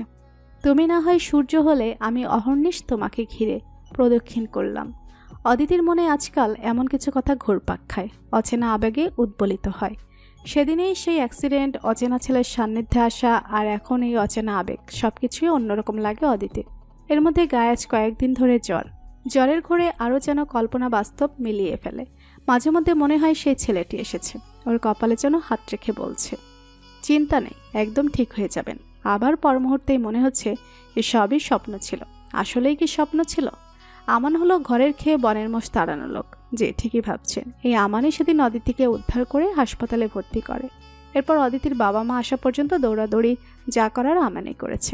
এমনকি পরেও যথেষ্ট ঝামেলা নিয়েছে, কারণ অদিতির বাবা মা বয়স্ক হওয়াতে আমান তাদের কিছুই করতে দেয়নি। অদিতির ভাই শোভন ব্যবসার কাছে শহরের বাইরে ছিলেন। অন্যের বিপদে অনেকেই ছুটে আসে, বড়জোর হাসপাতালে ভর্তি করা পর্যন্ত দায়িত্ব পালন করে। কিন্তু এই ছেলেটা অনেক বেশি আন্তরিক, ভীষণ আপন আপন। হাতের ফ্র্যাকচারের চেয়েও জ্বরটা বেশি ভোগালো অদিতিকে। আজ দুপুরের পর থেকে জ্বর নেই, মুখটা কেমন তেতো তেতো, বাসায় আছে। একদিনই হাসপাতালে ছিল। বড় রোগের কোনো সমস্যা না থাকায় পরের দিনই ছাড়পত্র পেয়ে যায়। লুৎফা বেগম বেশি বেশি করে মরিচ দিয়ে ঝালমুড়ি নিয়ে আসেন। মেয়েটা কিছু খেতে পারছে না, একটু যদি মুখে দিতে পারে। এই তো এখন জ্বর নেই, জ্বরের ঘরে কী সব বকছিলি? সাগরের ঢেউ দেখবো, হাত ধরো হাবিজাবি, তুই বুঝতে পেরেছিস কিনা জানি না, আমান ছেলেটা এসেছিল, তোর ধুম জ্বর, রুমে এসে তোকে দেখে চলে গেছে। অদিতির সারা শরীর আবার শিরশির করে ওঠে। আবার জ্বর আসবে নাকি? আমান তাহলে ঠিকই এসেছিল, ও জ্বরের ঘরে ভুল দেখেনি। কিন্তু কপালে হাত দেওয়ার বিষয়টা হয়তো মনের কল্পনা মাত্র। আমান বাবা মা হারা অনেকটা ছন্নছাড়া জীবন। ছন্নছাড়া বলতে বিপদগামী, চালচলহীন নয়। ওর চাচা আশরাফ খান বেশ ধনী একজন ব্যবসায়ী, তিনি কন্যার পিতা, আমানের অভিভাবক। আমানকে নিজের সন্তানের মতোই ভালোবাসেন, বরং আরও বেশি বলা যায়। আমানের কোনো দোষ ত্রুটি যেন ওনার চোখেই পড়ে না। অপত্য স্নেহ আমানের জন্য, কিন্তু আমান যেন বন্য ঘোড়া, নিজের ইচ্ছে মতো ঘুরে বেড়ায়, মানুষের উপকার করার নেশায় ছুটতে থাকে। এমন না যে আমান চাচার টাকায় ঘোরে, বরং বেশ ভালো একটা চাকরি করে, এমপ্লয়ি হিসেবেও দক্ষ, কিন্তু দোষ একটাই, হুটহাট গায়েব হয়ে যায়। এই যেমন সেদিন মার্কেটের পাশে এক বৃদ্ধ হাওমাও করে কেঁদেছে, ছেলের কাছে এসেছিল, রাস্তা হারিয়ে ফেলেছে, ঠিকানা ঠিকঠাক বলতে পারে না, ছেলের ফোন নম্বর একটা আছে, কিন্তু সেই নাম্বারে কেউ কল রিসিভই করে না। আমান সাথে করে রেল স্টেশনে আসে, টিকিট কেটে গ্রামে যাওয়ার ব্যবস্থা করে, কিন্তু ঠিক ট্রেন ছাড়ার মুহূর্তে আমার মনে হয় বয়স্ক মানুষ আবার যদি হারিয়ে যায়, ছেলে তো মনে হয় ইচ্ছা করেই দায়িত্ব এড়ানোর জন্য ফোন ধরছে না, ব্যাস আরেকটা টিকিট কেটে চলে যায় বৃদ্ধের সাথে সেই সুদূর রংপুর। এই হলো আমান, যা মনে হয় তাই করাই ওর স্বভাব। বোর্ডিং আর হোস্টেলে কেটেছে অনেকটা সময়।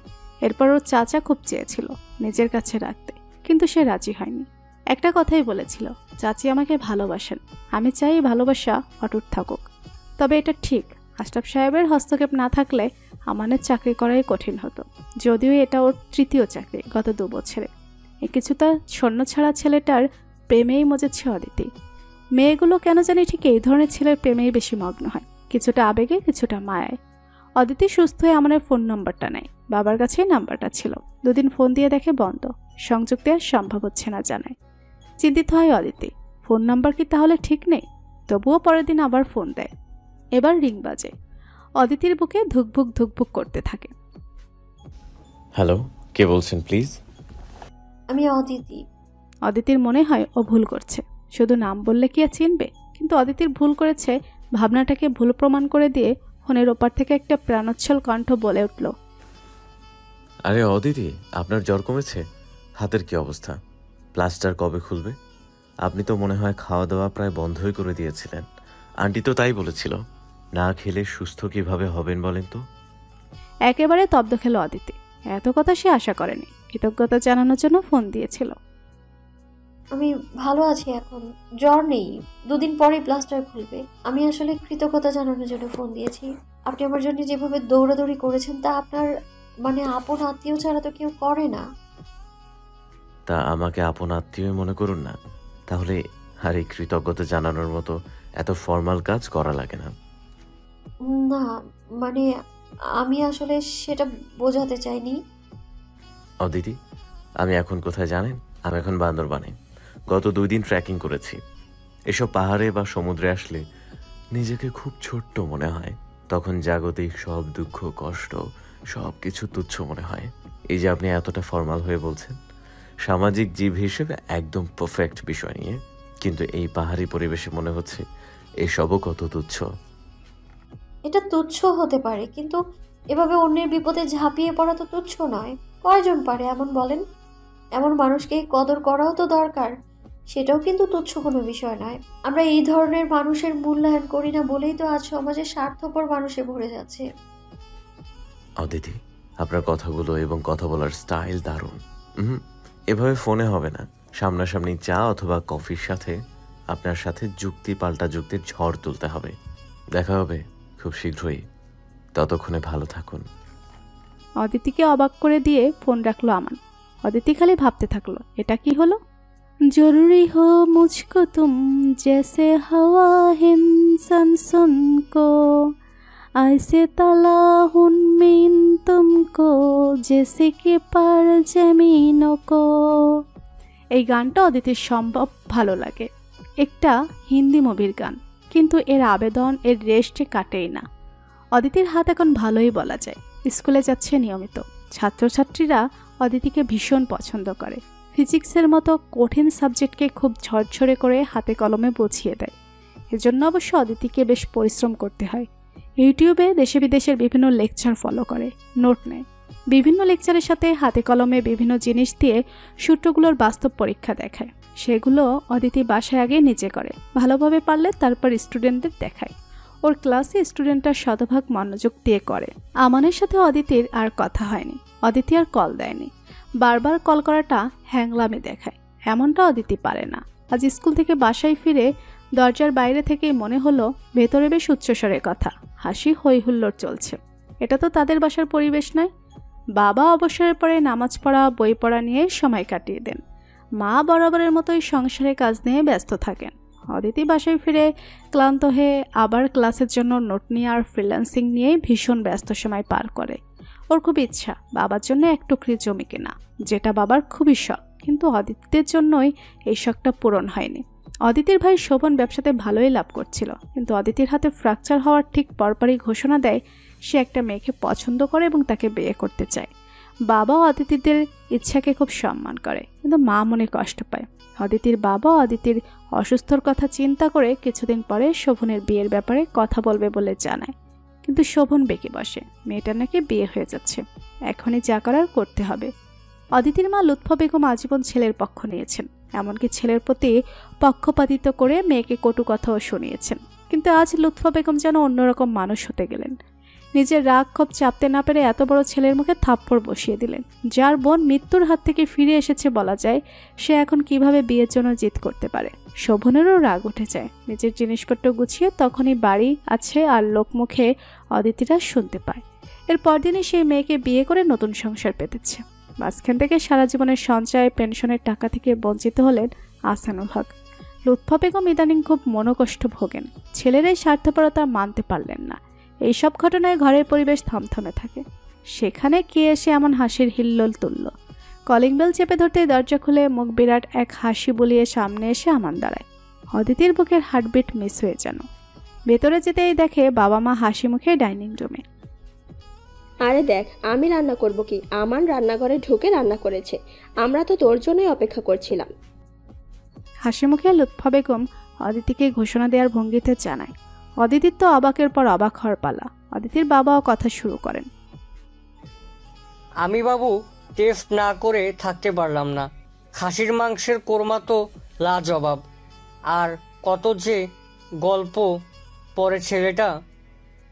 অনেকদিন পরে গুমোট আকাশে যেন রোদের ঝলকানি। ভালো লাগে অদিতির। কাপড় পাল্টে ফ্রেশ হয়ে বসে পড়ে।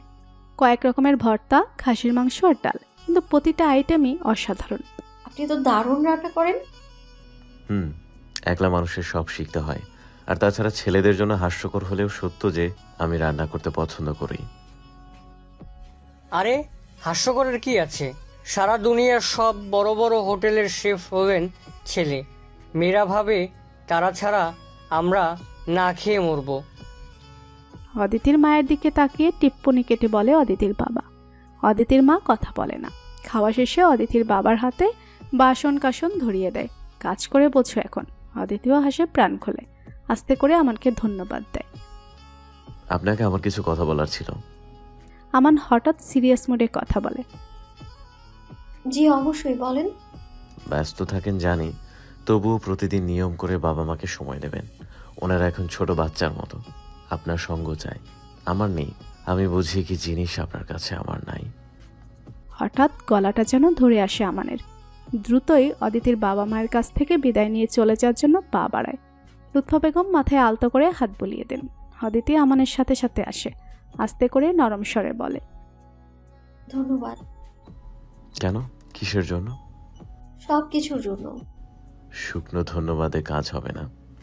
তাহলে চলেন একদিন কফি খাই। বুকের ভিতরে রক্ত ছলকে উঠে অদিতির। ভীষণ আপ্লুত হয়, কিন্তু বাইরে বসতে দেয় না। মুখে ভদ্রতার পরিমিত হাসি ঝুলিয়ে সম্মতি জানায়। লুৎফার আহসানুল হকের মুখে খালি আমানের নাম। ওনারা উঠতে বসতে খালি এই নাম জপ করে। অদিতি সেদিন না পেরে বলে ওঠে, আচ্ছা মা, আমাদের মধ্যে কি এমন পেরে বলো তো? আমার নামও এতবার নাও না যতবার আমাদের নাম নাও। অদিতি মোটেও ঈর্ষান্বিত নয়, বরং ভীষণ ভালো লাগে।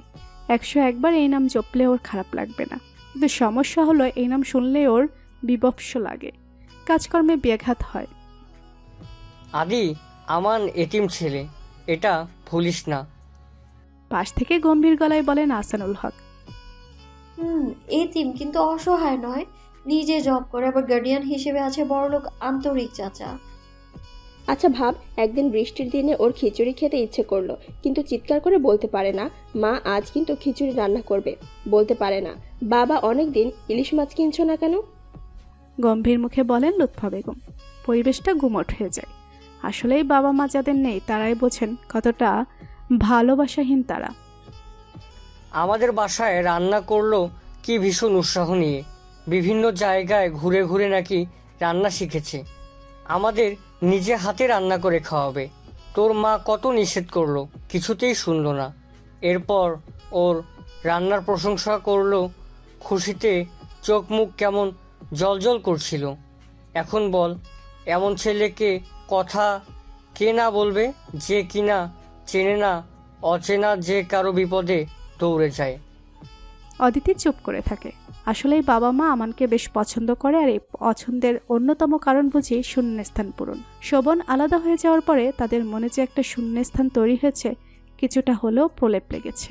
প্রকৃতি শূন্যস্থান পছন্দ করে না, কাউকে না কাউকে দিয়ে সেই শূন্যস্থান ভরাট করে দেয়।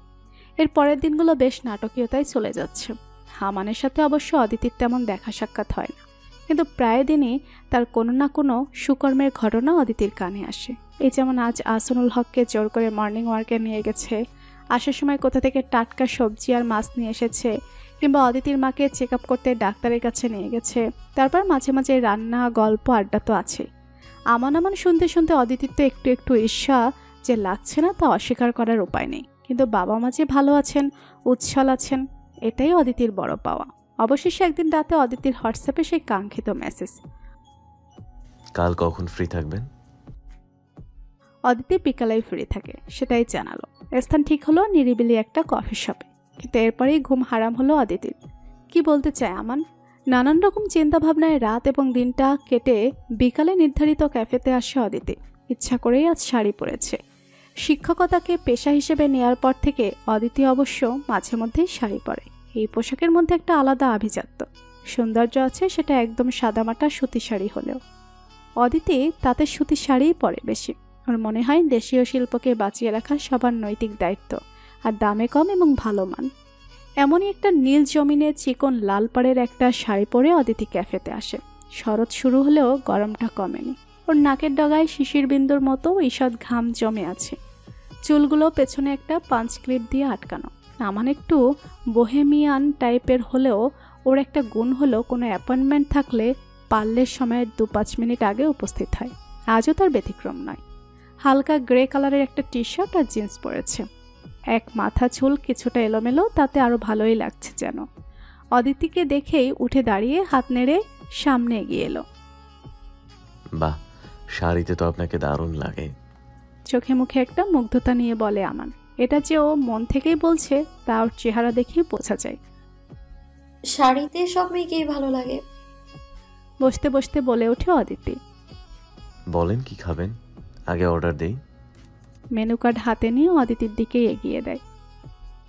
শুধুই 1 কাপ গরম কফি। আর তার আগে বলুন, এভাবে সমন দিয়ে ডাকার কি কারণটা কি?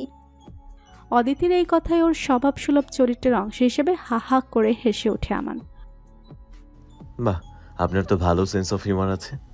আমি তো ভাবতাম পদার্থবিজ্ঞানের ম্যাডাম যখন কিছুটা খাটো মোটো টাইপের, এখন দেখি না ভালোই রসিক আছেন। অদিতি অপ্রস্তুত হয়, চুপ করে থাকে। ঠিক কি বলবে বুঝতে পারে না। আমানেরই তো কথা বলা উচিত, কি বলতে চায় সে। আসলে অদিতি আপনাকে ডেকেছি কারণ আমার মনে হয়েছে আপনার বাবা এবং মাকে আপনার আর একটু সময় দেওয়া উচিত। কথাটা ঠিক কিভাবে নেবেন জানি না, হয়তো অহেতুক নাক গলানো মনে হতে পারে, কিন্তু আসলেই তাদের আর একটু যত্ন দরকার, আর একটু সময় দেওয়া প্রয়োজন। সত্যিই রাগ হয় অদিতির। আমান কতটুকু জানে ওদের সম্পর্কে, অদিতির প্রচেষ্টা সম্পর্কে? না জেনে এভাবে উপদেশ দেয়া কেন? আমান, আমাদের সম্পর্কে আপনি কতটুকু জানেন আমি জানি না, কিন্তু আপনি আমার বাবা মাকে নিয়ে ভাবছেন, তাদের মঙ্গল কামনায় এই কথাগুলো বলছেন, এই জন্য আমি কৃতজ্ঞ। আরো কৃতজ্ঞ আমার বাবা মাকে সময় দেওয়ার জন্য। কিন্তু দেখুন আমান, চোখের দেখার বাইরেও একটা জগৎ আছে। এই যেমন আমি বাবা মাকে সময় দিতে পারি না, কারণ আমাকে তাদের জন্যই, তাদের স্বপ্ন পূরণের জন্যই ছুটতে হয়। আমার লজ্জা করছে যে এগুলো আপনাকে বলছি। আমি হয়তো কখনোই বলতাম না, কিন্তু আপনি প্রসঙ্গটা উঠানোতেই আমি বলছি, আমরা যে বাসায় থাকি সেটা ভাড়া বাসা, অথচ বাবার আজীবনের ইচ্ছা সে নিজের একটা টিন শেড হলেও বাড়ি হবে, একটা আঙিনা থাকবে। তার পেনশনের সব টাকাই তো ভাইয়া নিজের ব্যবসায় লাগিয়ে আলাদা হয়ে দিব্যি নিজের মতো আছে, কিন্তু আমি রাত দিন এক করে ছুটে চলেছে এই স্বপ্ন পূরণে। মা তো বিয়ে সংসারের কথা বলতে বলতে বিরক্ত হয়ে বাদ দিয়ে দিয়েছে, কিন্তু আপনিই বলুন, এই বয়স্ক শিশু দুইজনকে রেখে আমি কোথায় যাব বলুন? একটা না অনেক কথা বলে থামে অদিতি। ওর খুব বিরক্ত লাগছে, নিজের উপর নাকি আমানের উপর, নাকি কফি শপে ঠিকমতো কাজ না হওয়া এসির উপর অদিতি না বুঝতে পারে না। চুপ করে বসে থাকে। আমানও যেন কিছুটা অপ্রস্তুত, চুপচাপ কফি শেষ করে। এবার তাহলে আসি, কফির জন্য ধন্যবাদ। আর কোনো কথা না বলে কোনো উত্তর অপেক্ষায় না থেকে বের হয়ে যায় অদিতি। কফিটা কি বেশি তিতকুটে ছিল? জিব্বা মন সব এমন তিতে হয়ে গেল কেন? আজ 2 দিন ধরে আমান অদিতির ফোনে মেসেজ দিচ্ছে, কিন্তু অদিতি ইগনোর করছে, কারণ অদিতি সত্যিই বিরক্ত। আমানকে অন্যরকম ভেবেছিল। নিঃসন্দেহে আমান অনেক কেয়ারিং, কিন্তু না জেনে কেন এভাবে মন্তব্য করবে? রাতের বেলা খাবার টেবিলে বসতে হঠাৎ করে আমান এসে টেবিলে বসে। বিরক্তিতে অদিতি ভ্রু কুঞ্চিত করে। আমান এখানে? অদিতির বাবা এখনো খেতে আসেনি, আর মা রান্নাঘরে। অদিতি, আমি সরি, আপনি আমার কোনো মেসেজেরই উত্তর দিচ্ছেন না, এই জন্য এভাবে অনাহতের মতো আসতে বাধ্য হলাম। আপনি অনাহত কেন হবেন? আমার বাবা মা তো আপনাকে বাড়ির সদস্যের আসনে দিয়েছেন। আপনি তো দেননি। মানে খুব সহজ। আমি মানছি আমার এভাবে কথা বলা উচিত হয়নি, কিন্তু আমাকে তো আত্মপক্ষ সমর্থনের সুযোগ দেওয়া উচিত ছিল। আমার সরি বলার সুযোগটুকু তো দেবেন। আমার বাবা মা মারা যান ছোটবেলায়, এরপর বোর্ডিং স্কুলে, তারপর হোস্টেল, হল, আর এখন একটা স্টুডিও অ্যাপার্টমেন্টে। এভাবেই চলছে জীবন। এই যে আপনি খাওয়ার টেবিলে বসে আছেন, আপনার মা রান্নাঘরে কাজ করছেন, একটু পরেই আপনার বাবা আসবেন, একসাথে বসে রাতের খাবার খাবেন। ঠিক এমন একটা জীবন আমার কাছে স্বপ্ন। দেখুন, আমি আজীবন বাউন্ডুলে গোছের মানুষের জন্য দৌড়াই ঠিকই, কিন্তু মানুষ আমাকে কতটা ভালোবাসে, কতটা মনে রাখে, প্রয়োজনের সময় আমাকে কল দেয়, ভাই 1 ব্যাগ রক্ত লাগবে, জোগাড় করে দিতে পারবেন? কিন্তু প্রয়োজন মিটলে একবার জানতে চায় না। এই যে আমি সকাল থেকে রক্ত জোগাড়ে ছুটছি, আমার আদৌ সারাদিন খাওয়া হয়েছে কিনা আরেক দল আছে, ঠিক খোঁজ নাই, কিন্তু সে বড় স্বার্থের জন্য। কারণ আমার চাচা অনেক ধনী, অনেক প্রভাবশালী, অনেক জায়গায় তার জানাশোনা। এর বাইরে কেউ কখনো মাথায় হাত রাখেনি, জিজ্ঞেস করেনি কেমন আছি, দুপুরে খেয়েছি কিনা। আপনার বাবা মা সর্বপ্রথম আমাকে জিজ্ঞেস করেছে, বাবা আজ সারাদিন বড্ড ছোটাছুটি করেছো, আজ আর কোথাও যেও না, আমাদের সাথে খেয়ে এখানেই ঘুমিয়ে থাকো। আপনার মা যখন শুনেছে আমার কেউ নাই, দুপুরে দুপুরে ফোন দেয়, আমান বেটা খেয়েছো, নিজের দিকে খেয়াল রেখো। বিশ্বাস করেন, এমন আর কেউ কখনো বলেনি, এমন করে কেউ ভালোবাসেনি আমায়। একটা না অনেকক্ষণ কথা বলে থামে আমান। ওর গলা ধরে এসেছে, চোখের কোণে জল। অদিতি বুঝতে পারে আমানের কষ্ট। অদিতির এতটা রিয়াক্ট করা বোধহয় ঠিক হয়নি। তবে অদিতি, আপনার যুদ্ধটা কিন্তু আমার চেয়ে কম কঠিন না, বরং অনেক সময় আরও বেশি। আমি বুঝি আপনি মেধাবী, কিন্তু শুধুমাত্র বাবা মায়ের সাথে থাকার জন্য অন্য কোনো চাকরির চেষ্টা করেননি। এর চেয়ে বড় কষ্ট যেটা আপনাকে প্রতিনিয়ত স্বীকার করতে হচ্ছে তা হলো এভাবে বিয়ে না করে থাকা। আমাদের সমাজ সম্পর্কে আমি ভালো করেই জানি, একটা বয়সের পরে বিয়ে না করলে বা না হলে সমাজ তাকে যেভাবে হেনস্থা করে, এ যেন মৃত্যু সমতুল্য। আপনার বাবা মাও ভীষণ দুশ্চিন্তায় থাকেন। আমি আপনাকে একটা প্রস্তাব দিচ্ছি, আপনি ভাবতে থাকেন। পজিটিভ হলে ভালো, নেগেটিভ হলে আমি আপনার সামনে আসবো না। প্রশ্নবোধক চোখে তাকায় অদিতি। আমান কি বলবে? কিসের প্রস্তাব? অদিতি, আপনি সুন্দরী, বুদ্ধিমতী, আপনাকে যে কেউ পছন্দ করবে। সত্যি বলতে আমি পছন্দ করি। এখন তো প্রেম করার বয়স নেই। যদি জীবনে চলার পথের সঙ্গী হিসেবে আমাকে কিছুটা হলেও পছন্দ হয়, জানাবেন। অবাক হবেন না, আমি জানি যে আমি কিছুটা বোহেমিয়ান, তবে এটুকু নিশ্চিত থাকেন আমি দায়িত্ব জ্ঞানহীন নই। যাদেরকে আমি ভালোবাসি, যারা আমার পরিবার, তাদের জন্য আমার সব প্রায়োরিটি। তাদের জন্য আমি জীবন দিতে পারি। আচ্ছা, আগে দেখতাম মেয়েকে পাওয়ার জন্য বাবা মাকে পটানো হতো, কিন্তু এই ক্ষেত্রে দেখা যাচ্ছে বাবা মাকে পাওয়ার জন্য মেয়েকে পটানো হচ্ছে। Not bad. ভেবে দেখি আমি আমার বাবা মাকে হারাতে চাই কিনা। কে বলতো বাবা মাকে শুধু চাই? বরং এক্ষেত্রে এটাও সত্য যে মেয়েকে পাওয়ার জন্যই বাবা মাকে পটাচ্ছিলাম।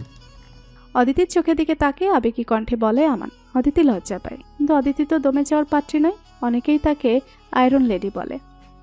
এটা প্রমাণ করতে হবে, আর এই বিষয়ে সব সিদ্ধান্ত আমার একার, কারণ আমি জানি আমার বাবা মা বায়াসড, সব আপনার পক্ষে। মাথায় হাত দিয়ে বসে থাকে আমান। না, মেয়েটা আজকে অন্যরকম মনে মনে ভাবে আমান। অদিতি কিছুটা মুচকি হেসে সরে পড়ে। এতক্ষণে বাবা মা কেউ ডাইনিংয়ে আসলো না, তার মানে সবাই সব কিছু জানে। ওকে আমিও দেখব কিভাবে খেলা জমে। আমি বাউন্ডুলে ঘুরি, যে আমাকে বাসবে ভালো তার আকাশে উড়ি। আমি বৃষ্টি ইলশে গুড়ি, মাথায় করে রাখলে আমায় খেলবো লুকোচুরি, খেলবো লুকোচুরি। অদিতি গান শুনছিল, অনুপম রায়ের গান। ওর ভালো লাগে, এই গানটা শুনতে ওর ভালোই লাগে। আবার আমানের কথাও মনে হয়ে হাসি পায়। আমান তো নিজেকে বাউন্ডুলে বলে। আমানের সাথে অদিতির বাবা মা মিলে বিয়ের জন্য খুব লেগেছে, কিন্তু অদিতির একটাই কথা, আমান যে ওকে পছন্দ করে এর প্রমাণ কি? আমার নিশ্চিত বাবা মায়ের ভালোবাসার লোভে অদিতিকে বিয়ে করতে চায়। কি অদ্ভুত কথা, তাই হয়? লুৎফা বেগম বলেন, কিন্তু আসল বিষয়টা আসানুল হক বুঝতে পারেন। আমানের কানে টিপস দেন, মেয়ে পটাও, এ যুগের ছেলে হয়ে এটুকু বুঝো না? ব্যাস, একে তো নাচনি বুড়ি, তার উপরে ঢোলের বাড়ির মতো অবস্থা হলো যেন। আজ গোলাপ, কাল দোলন চাপা, এরপর অন্য কোনো ফুল, এভাবে রোজ সকালে কিছু না কিছু হাতে আমান দাঁড়িয়ে থাকে। তারপর দুদিন পর পর কফি খাওয়ার দাওয়াত, নানা রকম শাড়ির গিফট, মাঝরাতে কল, অদিতি বাসার নিচে আছি, এক কাপ চা হবে। অদিতির ভালো লাগে অবশ্যই, কিন্তু বুঝতে দেয় না। এই সময়গুলো আসলেই দারুণ লাগে। বিয়ে তো হবেই, অদিতি রাজি না হওয়ার কোনো কারণ নেই, কারণ অদিতির মূল চিন্তার বিষয় হলো বাবা মা। সেখানে আমান বাবা মাকে মাথায় করে রাখে, সুতরাং না বলার তো কোনো কারণই নাই। কিন্তু আমানের এই পাগলামিগুলো অদিতি এনজয় করে, খুব ভালো লাগে। কিন্তু একদিন সকালে আমান আর আসলো না, সারাদিন আর খোঁজ নেই, পরের দিনও না। অদিতি উদ্বিগ্ন হয়, আমানের নাম্বারে কল দেয়, বন্ধ। বাবা মাও কিছু বলতে পারেন না। এমন তো হয় না, বাবা মাকে কিছু না বলে তো কোথাও যায় না। তাহলে উফ, আর ভাবতে পারে না অদিতি, ওর মাথা ছিঁড়ে যায় যেন। পরের দিন স্কুল থেকে ফিরে দেখে বাবা মা ব্যাগ গুছিয়ে বসে আছে, তাদের চোখে মুখে চিন্তার ছায়া। অদিতি, গুছিয়ে নে, আমান কক্সবাজারে, আমাদের সেখানেই যেতে হবে। এয়ারের টিকিট কেটেছি, এক্ষুনি যেতে হবে। বাবার কণ্ঠে এমন কিছু ছিল যে অদিতি আর প্রশ্ন করতে সাহস পায় না। যা পারে গুছিয়ে বেরিয়ে পড়ে, মনের মধ্যে নানা প্রশ্ন। কোনো অ্যাক্সিডেন্ট? খুব খারাপ অবস্থা না হলে এয়ারে যাচ্ছে কেন? মুখ শুকিয়ে যায়। কক্সবাজারে নেমে বাবা ওদের নিয়ে একটা অভিজাত হোটেলে উঠলে অদিতি প্রশ্নবোধক চোখে তাকায়। আমানের চাচা ঠিক করে দিয়েছে, ব্যাগ রেখে ফ্রেশ হয়ে আমানকে দেখতে যাব। বাবা, আমার ফ্রেশ হওয়ার দরকার নেই। আচ্ছা, রুমে ব্যাগ রেখে আয়। অনিচ্ছায় রুমের চাবি নিয়ে চলে যায়। পেছনে বাবা মা মেটে হাসতে থাকে। অদিতির দরজা খুলতেই চমকে যায়। আমান হাঁটু গেড়ে বসে আছে, হাতে একটা রিং। আমাকে কি তোমার জীবন সঙ্গী করবে অদিতি, প্লিজ? একদমই না, কত বড় বাটপার, আমাকে মিথ্যে বলে এনেছে। আমি চিন্তায় মরে যাচ্ছিলাম। রেগে বের হয়ে যাচ্ছিল অদিতি। আমান জোর করে জড়িয়ে ধরে, থমকে যায় অদিতি। এছাড়া আর কোনো রাস্তা পাচ্ছিলাম না প্রিয়া। তুমি এত ঘোরাচ্ছিলে কেন বলো তো? আর কত ঘুরবো? সারাটা জীবন তো ঘুরেই গেলাম, এখন একটু শান্তির গৃহকোণ চাই। অদিতির কানে ফিসফিস করে বলে আমান। এরপর ওকে ছেড়ে দেয়, হাত ধরে রুমের ব্যালকনিতে নিয়ে যায়। ব্যালকনি থেকে সমুদ্র দেখা যায়। কি সুন্দর তাই না অদিতি? এখানে বাবা মা কেউ নেই, শুধু তুমি আর আমি। এখানে আমাকে গ্রহণ করো প্লিজ। অদিতি কাপা হাত বাড়িয়ে দেয়। আমান আংটি পরিয়ে দেয়। আংটি পরিয়ে শক্ত করে হাত ধরে থাকে। সামনে আদিগন্ত সমুদ্র, সীমাহীন আকাশ। অদিতি আমান সেদিকে তাকিয়ে নিজেদের ভবিষ্যৎ নিয়ে ভাবতে থাকে।